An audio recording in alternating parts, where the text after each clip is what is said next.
Well, what have we here? After all of the hand wringing, after all of the Michigan's never going to get a transfer portal commit ever again, all of the crying, all of these things, Michigan gets 3 in one day. Things are heating up for the Wolverines. Let's talk about it on this episode of Locked On Wolverines.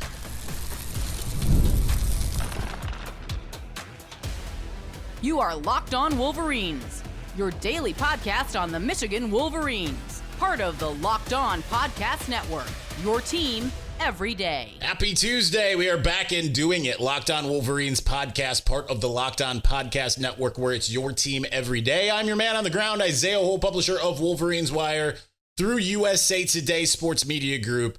And we are doing a later than usual Tuesday. And we guess what? For all the people who have asked, you will receive on I guess Wednesday or Thursday, whatever day the Big Ten squad airs, because I have rejoined it.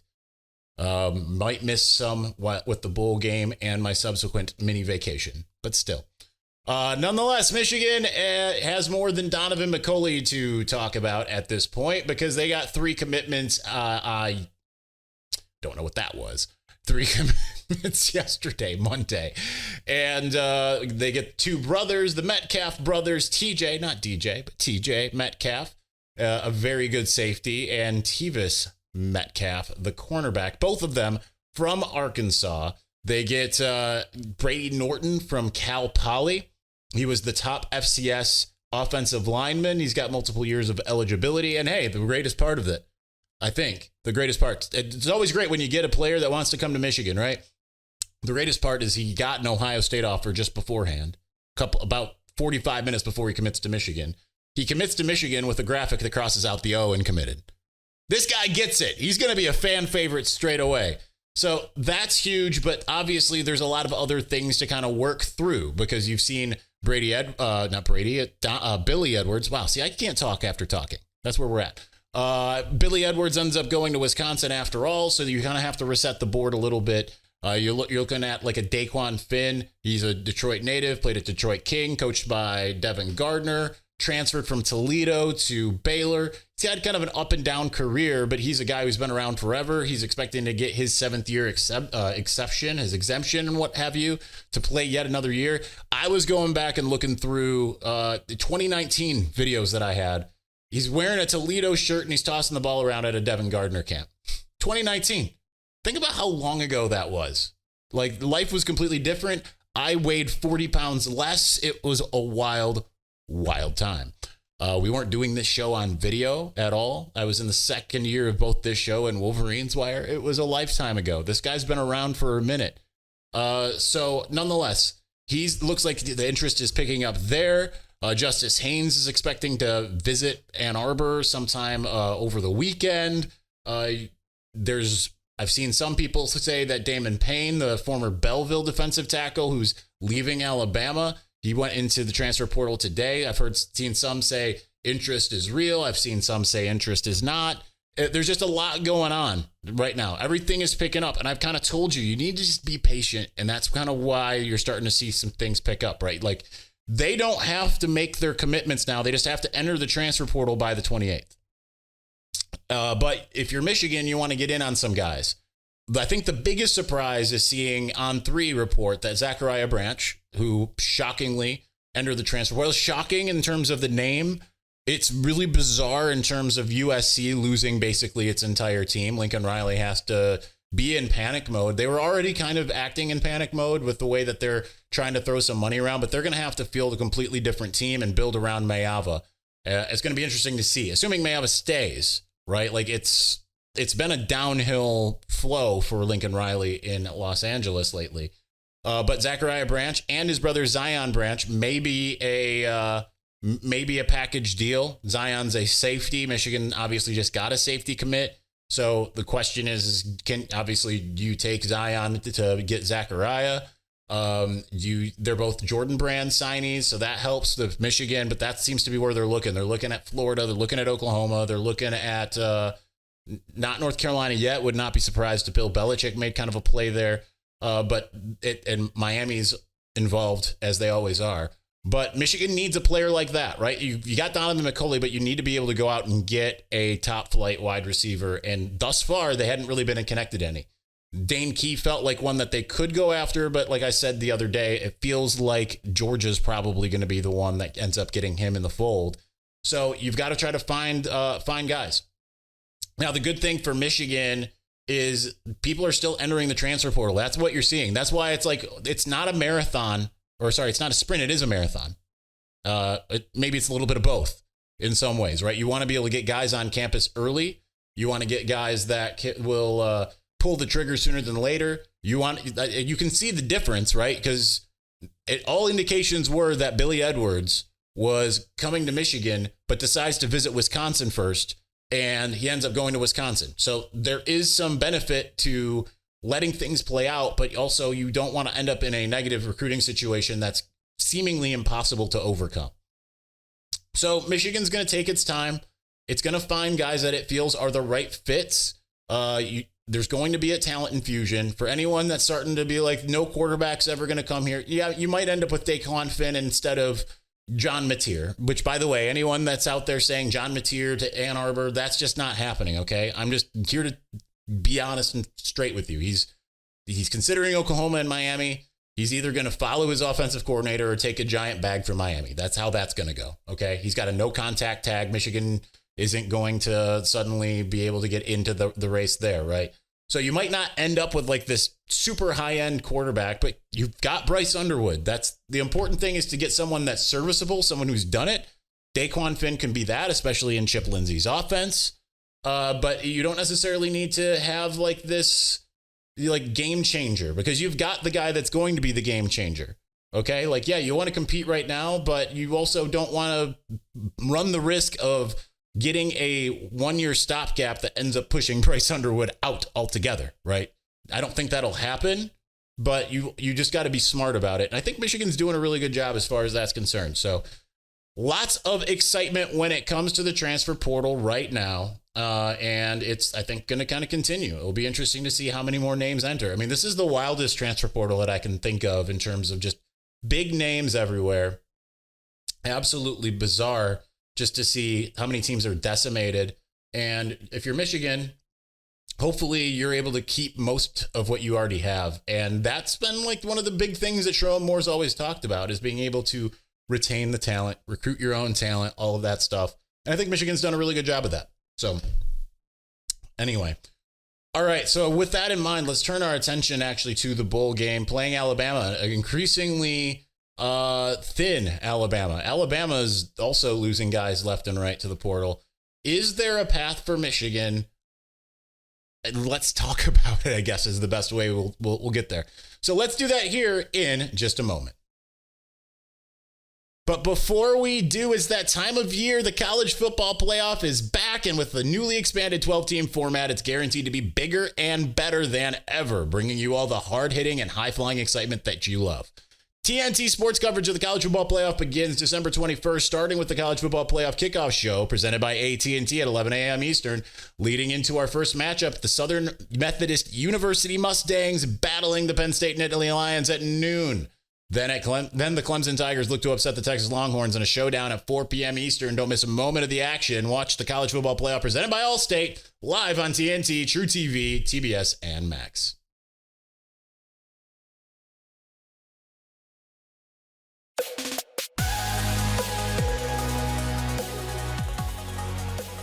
All right, so let's talk about the Reliaquets Bowl against Alabama. The way that I was looking at it before, and I still think this should be the play. I mean, Sherrone Moore says, no, we're going to try to win the game, and it's kind of like, oh, okay, cool. But this is much different. Like Alabama, I think if it would have played Michigan sometime mid-season, it would have looked a heck of a lot like the Texas game, the Oregon game, what we expected the Ohio State game to look like. But I think weirdly Michigan is in a better scenario than you would kind of think at this point, because Alabama's not necessarily losing everybody, but they've got some surprising transfer portal entries. Jalen Milroe, this is probably his last game as with the Tide, right? Looks like he's eyeing the draft. They still got some talent, of course, but obviously they lose Justice Haynes. Haynes could be a Wolverine by the time that they end up over there. Damon Payne, same deal. they're losing some talent. Now they managed to get back their freshman 5-star cornerback. Not that he was necessarily going to be a factor in this game, but just you're seeing a lot of attrition with the Tide. And you're not seeing that necessarily with Michigan, except for draft entries. Now, Michigan's got 3 guys that aren't playing for sure. And I would expect that you're going to see more than that, right? Right now we know for sure. Let's actually say 4 because Donovan Edwards, we talked about him yesterday. But Mason Graham, Colston Loveland, Will Johnson, obviously not playing. The good news for Michigan is even if it does change the calculus. Mason's not playing. If Kenneth Grant also doesn't play, which is what you would expect, and Josiah Stewart doesn't play, outside of those 2 interior tackles, Michigan's been able to kind of get a lot of these guys time. And I think you'll see that kind of play to Michigan's advantage because you're going to see most of these players. I don't expect like a Makari Page to shut it down or a Quentin Johnson. Maybe they do, but I would expect that they're going to suit up for a last time, the one last hurrah. I think you're going to see Sam Webb seems to be intimating. I saw this secondhand that Jayshon Barham coming back and a switch to edge that could maybe be used in the bowl game. Maybe you do a couple different things, you play around, all that kind of stuff. But your defense, it's not going to be intact, but it's going to be pretty good, you would think. Rayshawn Benny, I would expect to play. Ike Awuna, Trey Pierce, Eno Etta, Cameron Brandt. Like, you've still got guys. Derek Moore, TJ Guy. Like, you've still got guys up front. You're going to be rolling with the secondary you were rolling with against Ohio State. Defensively, they could absolutely still do what they kind of need to do. Now, different coaching staff, but Michigan staff, for the most part, has studied both Kalen DeBoer and Alabama. Sherrone Moore at least has for sure. And Wink Martindale, we've seen him kind of come into his own lately. And what he can do with the chess pieces that he has might really end up working to Michigan's advantage. Everything kind of goes more so on the other side of the ball, where we're going to see guys that we haven't really seen a heck of a lot of. Like, it's probably going to be a Ben Hall and Jordan Marshall backfield in this game. Offensive line, Miles Hinton is declared for the draft, but you've got other guys. I mean, that hasn't been obviously a strong point for the Maize and Blue, but this is an opportunity. If they can protect Davis Warren, don't really know if like Alex Orji, is he gonna, he's in the transfer portal, but there was a video that looked like he was at practice. So is he in the transfer portal, but is going to go to the game and be a part of it? That's certainly a possibility, right? He's just entering to start fielding offers, and Michigan, probably will let him play in the bowl game. I think you need that. Just Jaden Javis come out and do some things. I think it's going to be really interesting because before it was kind of like, okay, you're going to have, because you had all these Alabama guys saying, no, we're going to be full strength. Well, full strength looks a heck of a lot different now. Jalen Milroe can absolutely destroy you, but we've also seen him be pedestrian. He was relatively pedestrian against Michigan last year. He's been up and down throughout the year this year. You still have to contend with Ryan Williams, assuming he stays. There's rumors that he might go. I highly doubt that. But we've also seen that, some of the guys in the secondary who will be playing in this game were able to shut down Ohio State's cadre of wide receivers. So there is suddenly maybe some hope that this is possible. Alabama had higher machinations. Michigan didn't necessarily. Like, yeah, it did early, but after getting just absolutely slapped by Texas, it's like, okay, well, maybe this is that. But then you lose to Washington, and then you lose to Illinois, then suddenly everything's different. And this is a Michigan team that's going to be going in, even though it's decimated, with a heck of a lot of confidence based off of what it did against Ohio State. So it's going to be absolutely interesting to see how this team handles going there. And I think one of the more important things, too, is just how does Sherrone handle all of this? Because this was the question I asked him, I guess 2 weeks ago at this point, was how do you approach it in terms of, like, I remember talking to somebody, and they were telling me, like, the most about your coach when they finally have to not just take the team on the road, but go to a bowl game, because you got a week of just the team and the coach and all of that. Does Sherrone embrace, like, the fun aspect, the Busch Gardens and the team activities and all of the stuff that Tampa has to offer? Or does he end up being kind of like Jim Harbaugh was in his first couple of years and say, like, nope, practice, practice, practice? I'm guessing that it's going to be more the latter because he was around Jim Harbaugh the last couple of years where they had to be like, yeah, we probably took things a little too rough when it came to bowl practice. We need to give more time off. We need to let them engage in some of the fun things and all of that. So Michigan's going to be playing with house money. And while I would think that that's probably going to favor Alabama in a lot of ways, Michigan can just let it all air out. And, if they win, then it's just going to be one of those things where it's almost like the Ohio State game. It's like, they beat Alabama for the second time in a calendar year, and they were missing their best players. Like, keep in mind, Michigan beat Ohio State without Colston Loveland and Will Johnson. It's more the Mason Graham, Kenneth Grant, Kalel Mullings, if he plays or not. Like, that's kind of the bigger catalyst there. You lose your top offensive lineman who declares for the draft as well. And I think it could end up being interesting. Weirdly, just ends up being interesting overall.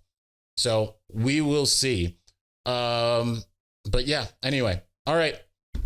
I want to talk a little bit about next year's team because we're kind of in the doldrums here. Like, that's kind of what's more the thought. But obviously, we got a lot of transfer portal things to answer. Let's talk a little bit about Bryce Underwood, where this team can go, how this transfer portal will maybe shake out, what this will look like ideally, and how it could go from there. Let's do that here in just a moment. But before we do, get ready to tackle the NFL action with FanDuel, America's #1 sportsbook, because right now new customers can bet $5. You get $150 in bonus bets if you win. The FanDuel Sportsbook app gives you everything you need to place live bets on the NFL all in one place. So when you get a hunch in the middle of a game, you can check out the latest stats, view live play-by-play, and so much more on the same page where you place your bets. Just visit FanDuel.com to join today. You'll get started with $150 in bonus bets if you win, and your first win your first $5 bet. That's FanDuel.com. Never waste a hunch and make every moment more with FanDuel, an official sportsbook partner of the NFL. All right, one more thing here. Now, all of you want to have a little extra fun, maybe. Michigan's not in the playoff. Playoff starts this weekend. You got bowl games all week. The best way to really get things going is with Prize Picks. Prize Picks is the best place to get real money sports action with over 100 million members and billions of dollars in awarded winnings. Prize Picks has made daily fantasy sports accessible to all. Just pick more or less on at least 2 players for a shot to win up to 1,000 times your cash. Run your game all season long with Prize Picks, America's #1 daily fantasy sports app. Okay, so here's the thing.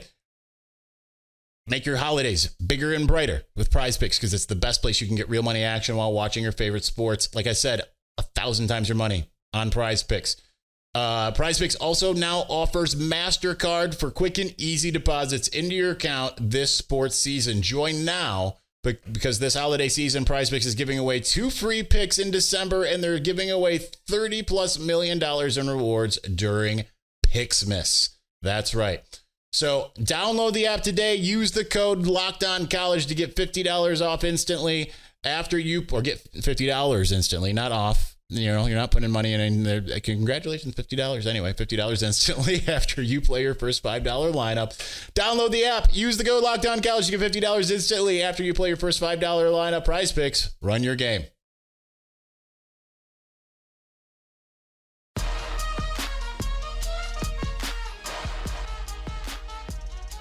Some of you may be asking, Isaiah, why can't you speak? Especially if you listen to the ads. Why can't you speak? Why can't you read? What's wrong with you? I just didn't sleep last night. I just could not fall asleep. I put on Rise of Skywalker to kind of just. I like having a Star Wars on in the background. I just kind of cycle through the 11 movies, and I put on Rise of Skywalker. I mean, I had it on like 2 weeks ago, but for some reason, I decided to sit up and watch it a little bit, and I just couldn't sleep. And then Zuri wakes me up at like 6 to go outside, which she almost never does. I'm talking like once every 3-4 months she does this. And I couldn't fall back asleep. So we're running on basically my hour nap that I had earlier in the day. So speaking comprehension, thinking comprehension, all of those things, taking a nosedive today, which is why everything feels very topsy-turvy. So my apologies. But sometimes life hits that way. All right, so ideally, what does Michigan look like next year? Obviously, we're going to have to wait to see how things play out in terms of the transfer portal. There's a lot to still work out. What defensive, you figure they're going to get at least a defensive tackle or 2. You got a lot of talented freshmen coming in that could be difference makers in year 1. There really weren't any of those this year per se, but that doesn't mean that there won't be. Usually there's like 4 or 5 guys that you would look at and say like those guys are going to be difference makers. This year, like really Hogan Hansen, having a hard time really even thinking of freshmen that really did a heck of a lot. mean, you saw a little bit of Josiah Edmond, not a heck of a lot. Mason Curtis. That's really kind of it in terms of freshmen that made, unless I'm just blanking, because Jordan Marshall didn't really get involved. Neither did Micah Capana. That's really kind of all you really saw. So I think you'll see more in this next class because I think they're just higher end. I think that's what's really going to be able to play some benefits for Michigan is that, and Andrew Marsh is going to be able to get involved early. You wish that you had Andrew Olesh, but maybe they get Max Clare, kind of negates all of the need of having another high-end pass-catching tight end. Because we talked about Clare on Monday. I think the question is going to be Michigan or Louisville because the recruiter, Jeff Brom, is at Louisville, and that's under his consideration. But I think you'll get a couple types of transfers that you didn't normally get. They're still going to do fit, but money can be a factor now where it wasn't really before. I think you're going to see, I mean, you already saw that TJ Guy and Derek Moore are coming back. Could they manage to get Kenneth Grant to come back? I'm not saying that they will, and people are going to take this as that. But I will say that they're going to swing for the fences in ways that they maybe didn't before. And maybe they can lure a guy like him that has a year of eligibility back. Rod Moore, Kenneth Grant would be the obvious two there. You like the Metcalf brothers coming in. I think that you're going to see a little bit more of an impact from TJ Metcalf in the interim. Can Jaden Mangum end up being a factor? Rod Moore coming back, Mason Curtis, and Brandon Hillman. We talked about the safety position being loaded, but they need to get a little bit more in the cornerback position. Emmanuel Carnsley from Arizona is visiting. You can pair him with Jair Hill and why am I blanking on the other one? Oh, Shamari Earls, the freshman who absolutely can be a factor. And you'll still have Zeke Berry, who might end up being the starter outside based off of how he's played lately. And then up front, you just need to be able to get like one defensive tackle. Is it Keyshawn Silver? Is it Damon Payne? Get one guy, pair him with Rayshawn Benny, it's his turn now. You've got some guys that have been kind of waiting in the wings. You hope that they take that next level up, right? We saw some really good things from Lou Esposito's coaching, just outside even the Mason Graham and Kenneth Grant of it all. I thought that Ike Owunnah took a big step forward, and we've got to see a little bit more Trey Pierce as we've gone forward. Just like to see, Etta take that step forward. So defensively, this feels really good. So then it comes down to the offense. We talked a little about the receiver, but if you can get like that number one guy, that big number one guy, I would like to see them get 3 total receivers in the transfer portal. I would go try to get Zachariah Branch and then maybe like an Omega Blake. And then you've got Donovan McCulley. You've got the guys you already had. You've got these freshmen that are coming in. And any of the 3 freshmen, I think, can potentially play early. It's not something that I tend to say about the wide receiver position. But I think you can see them in spots. And then if they can get Justice Haynes, and also they got one offensive lineman, go out and get at least one more. And, I think Josh Thompson might be that guy. Now you're cooking with gas, because no matter who you have at quarterback, assuming that it's going to be a Daquan Finn or it could be Bryce Underwood and end up getting the start right out the gates, I think that you're just in a much more advantageous position to start winning right away. The offense will be more functional. I think that they'll fix a lot of the offensive line issues. I think that they already have talent in the running back room. You bring in another running back, you build out that wide receiving core. I think that just by virtue of that, with the one quarterback that you have, the option of having a different guy, and also just having guys who can actually be big time, get big time separation and make big time plays downfield, I think this is going to take off in a hurry. What does it look like? Well, I think it's probably people say the schedule is certainly easier. I think that is way too early to tell, because no one at this time last year would have said, as Michigan was going into the Rose Bowl, like, yeah, next year they're going to lose to Indiana. And you'd be like, oh, okay, that's not going to be good. But you'd be like, oh, but they're going to beat Ohio State. Indiana's actually going to be pretty good. No one would predict that. So when you get to the way that this season's going to be, it's kind of hard to predict, because right now you look and you're like, Michigan's got Bryce Underwood. They're going to bring in some transfers. Oklahoma on the road, but Oklahoma's not been very good, so that's going to be a win. Maybe, maybe not. John Mateer goes there, it changes things in a hurry. Nebraska. They play Nebraska really early. We got Dylan Raiola there. Does he take a big step forward? They're getting in a bunch of talent. That could be a tough game in Lincoln, right? You look at Wisconsin coming to town. Wisconsin got the guy at quarterback that Michigan seemed to have wanted, and Billy Edwards. Changes the calculus quite a bit. Home game, but Luke Fickell clearly is not no Michigan fan as a former Buckeye himself. He's going to want that more than anything. So it'll be interesting to see just how the other teams around them build. But I think that based off of what I'm seeing, what Michigan absolutely can put on the field, if it can build some depth and have some key players come in the transfer portal, which I fully expect, I think that this could be a 10-2, 11-1 type team, maybe better. You never know. And a lot of it will take part in the coaching and all of that, and not having mass attrition between now and the season. So, which I don't think that they'll have. All right, that's going to do it for us today. We'll be back on Wednesday as we continue to trudge along with the transfer portal, bowl stuff, right? We leave for Tampa in 9 days. 9. It's coming up. All right, thanks for watching. Thank you for listening. We will talk to you again soon. Peace.